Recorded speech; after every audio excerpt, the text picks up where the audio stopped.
దీనమ్మ జీవితం ఇంత వరస్ట్ సిచ్యువేషన్ వస్తుందనుకోలేదు. రాజుల్లో పుట్టి రాజవంశానికి అల్లున్నాయానని తెగ సంతోషపడిపోయానురా. నా అదృష్టానికి మురిసిపోయా. చూడున్నోడివి అని నా భుజం నేనే పట్టుకొని ఎగరేశా. ఫ్యూచర్ లైఫ్ మీద చాలా ఎస్టిమేషన్స్ వేసుకున్నా.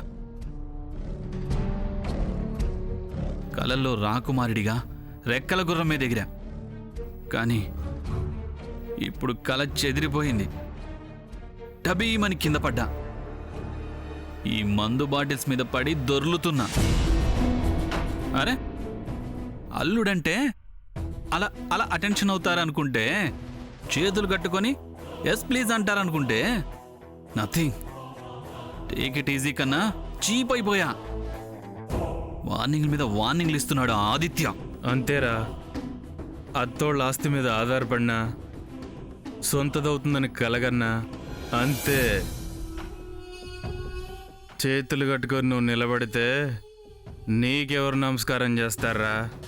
నిన్నెవరు లెక్క చేస్తారా?